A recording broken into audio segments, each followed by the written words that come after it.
यही बाबा साहब दूसरे देशों में जाकर अपनी पढ़ाई करते थे।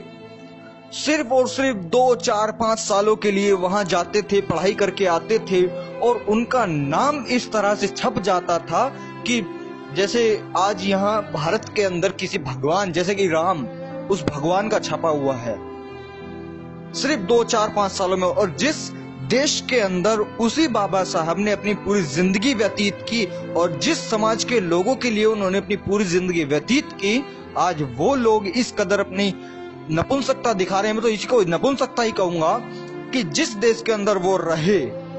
ये देखिए इन बाबा साहब का हाल, इनकी प्रतिमा।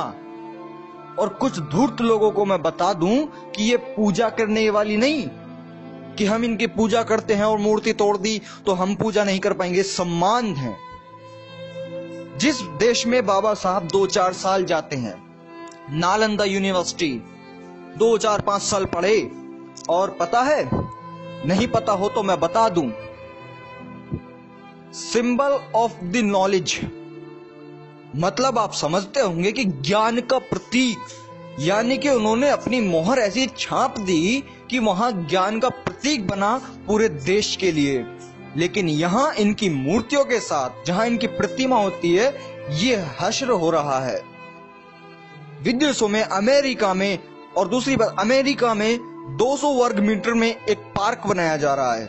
उसके बाद वहां लाइब्रेरी का निर्माण हो रहा है ताकि लोग बाबा साहब को पढ़ सकें, जान सकें। दूसरी चीज, वो भारत के हैं, एससी कास्ट के हैं, उसके बावजूद भी वहां अमेरिका में उनके लिए लाइब्रेरी बनाई जा रही है ताकि अमेरिका का प्रत्येक नागरिक वहां आकर उनके बारे में पढ़े कि उन्होंने क्या किया, कितना संघर्ष किया, ताकि उन्हें एक मोटिवेशन मिल सके और वहां अमेरिका सक्सेस पर जाए। लेकिन भारत के अंदर क्या हो रहा है?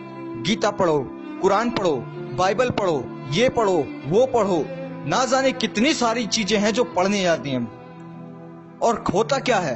कोई मोटिवेशन नहीं, सिर्फ चमत्कार। पूजा करो, मंत्र का जाप करो, ये करो, वो करो, उस बाबा के पास जाओ, वहां चंदा चढ़ाओ, उसको बलि दे के आओ, तुम्हारा काम हो जाएगा। क्या धूर्तता है ये! मुझे तो समझ नहीं आती कि लोगों के भेजे में क्यों नहीं घुसते हैं ये बातें। लेकिन घुसेंगे जब कोई चिंतन मनन करने के लिए तैयार हो। कोई चिंतन मनन करने के लिए तैयार नहीं होता है। ये सभी चीजें बिल्कुल स्पष्ट हैं, कोई इसमें अड़चन वाली बात नहीं है। लेकिन इन पाखंडों को ढूंढना पड़ेगा। जिस बाबा साहब ने इतने सारी डिग्री, मैं कहता हूं पूरे विश्व में सबसे ज्यादा ज्ञानी व्यक्ति थे, कोई और दूसरा उनसे ज्यादा ज्ञानी व्यक्ति नहीं हुआ है, जिन्होंने MA, MSc, PhD, DSc, DLit, LLD, बार एट लॉ, ना जाने कितने कोर्सेज किए हैं। लेकिन भारत के अंदर उनके प्रतिमाओं के साथ, उनके सम्मान के साथ ये काम हो रहा है। उनकी मूर्ति टूटती है। और दूसरी चीज, ये किसी आपदा के कारण नहीं टूटी है, ये उन स्वर्ण समाज के लोगों का है जो उनसे किलसते हैं। क्योंकि आज उनको हम लोगों की, मुझे देख लो, यानी कि हम लोगों की जो उनको प्रगति दिख रही है कि यार तो प्रोग्रेस कर रहे हैं, उसको ज्ञान का प्रतीक बना करके, उसको उसका मोहरा बन करके, उसको प्रतीक मतलब उसके साथ में उनकी बातों को सुन करके, समझ करके, उनका सम्मान करके इतने आगे बढ़ते जा रहे हैं कि हमको पीछे छोड़ रहे हैं, तो उनसे हजम नहीं हो रहा है। तो वही लोग ये तोड़ रहे हैं, क्योंकि ये हाथ टूट करके वहीं नहीं गिरा है। अगर किसी आपदा के कारण टूटता तो हाथ टूटकर वहीं गिरता, लेकिन ये हाथ अलग एक पार्क में, एक स्थान पे अलग टूटा गिरा है। तो क्या कहें यार, ऐसे भारत, कितनी शर्म आती है इस भारत को। जिस भगवान का मेरे हिसाब से कोई अस्तित्व ही नहीं था, उस भगवान की मूर्ति, प्रतिमा हर स्टेट में, हर जगह पाई जाती है, हर घर में पाई जाती है। लेकिन जिस बाबा साहब ने उस SC, ST, OBC समाज का भला किया, जीने का अधिकार, मैं कहता हूं जिंदगी 2 प्रकार की होती है। जिंदगी 2 प्रकार की होती है, और दोनों में से एक भी प्रकार ना हो तो जिंदगी फिर कोई जिंदगी नहीं है। पहला प्रकार कौन सा होता है? एक जिंदगी होती है, हम सांस ले रहे हैं, खाना खा रहे हैं, पानी पी रहे हैं, सिर्फ वो तुम्हारी जिंदगी। SC, ST, OBC तुम्हारी जिंदगी वो थी, तुम सिर्फ और सिर्फ खाना खाकर, वो भी भर पेट नहीं, उनका झूठा खाते थे, ब्राह्मणों का, उनका झूठा खाकर तुमने पेट पे जिंदगी जीते रहे। तुम्हारी एक जिंदगी जिसे कहते हैं सम्मान, नाम, पैसा, शोहरत, दौलत, मकान, कुछ नहीं था तुम्हारे पास, पानी पीने तक का अधिकार नहीं था साफ। लेकिन बाबा साहब ने अपने संघर्ष से, सिर्फ और सिर्फ अपने संघर्ष से सभी चीजें दिला दी। आज हमारे SC ST OBC समाज के लोगों के पास, हमारे मूल्य समाज के लोगों के पास क्या नहीं है? घर भी है, पैसा भी है, मकान भी है, शोहरत भी है, सभी चीजें हैं।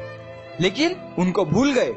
क्या बोलते हैं? भोले की कृपा है, शिव जी की कृपा है, राम की कृपा है, सरस्वती की कृपा है, लक्ष्मी की कृपा है। अरे क्या घंटा कृपा है यार? वो कहते हैं कि हम तो अपने बलबूते पर कमाते हैं। क्योंकि मैं जाता हूं, समझाता हूं लोगों को, तो बोलते हैं कि क्या है अपना खाना अपना कमाना, अगर हम मेहनत नहीं करेंगे तो नहीं कमा पाएंगे। इस बात को बोलते हैं। अबे तुम्हें कमाने का अधिकार बाबा साहब ने दिया। अगर तुम्हारे पास कमाने का अधिकार ही नहीं होता तो तुम मेहनत क्या खाक करते? मेहनत तुम करते थे पहले भी। उनकी गटर साफ करते थे, उनकी लेटरिन साफ करते थे, उनके मरे हुए जानवरों को तुम साफ करते थे, वहां से उठा करके ले जाते थे। मेहनत तुम करते थे, लेकिन पैसा नहीं था, सम्मान नहीं था, घर नहीं था, कोई भी अधिकार नहीं था। वो सब तुम्हें बाबा साहब ने दिलाया। और उसी SC ST समाज के लोग, मतलब उन्हीं बाबा साहब को भूल चुके हैं। यार अपने अकल के पेश लड़ाओ और समझो, अगर इस देश पर बाबा साहब का इतना बड़ा कर्ज है, वो चुकाना है। उन एक अकेले बाबा साहब ने पूरे 100 करोड़ लोगों को अधिकार दिला दिया, खाने का, पीने का, पैसे रखने का, दौलत का, शोहरत का, ऐशो आराम का हक दिला दिया। लेकिन आज वही लोग भूल चुके हैं। उनका सम्मान करो यारो, उनकी पूजा मत करो, उनका सम्मान करो, उन्हें पढ़ो। क्योंकि आज ब्राह्मण को उनकी मूर्ति से कम उनकी किताबों से ज्यादा प्रॉब्लम है। क्योंकि जो उनकी बातें हैं, जब उनको हम सुनते हैं, पढ़ते हैं, समझते हैं, उनके हिसाब से चलते हैं, तो वो उनको चोट करती हैं। कैसे चोट करती हैं? उन्होंने हमें बताया कि भगवान को पूजना, उनकी आरती करना, ब्राह्मण को दान देना, ये सब पाखंड है। मैंने ये सब चीज सुनी, मैंने छोड़ी, तो उनका धंधा पिट गया।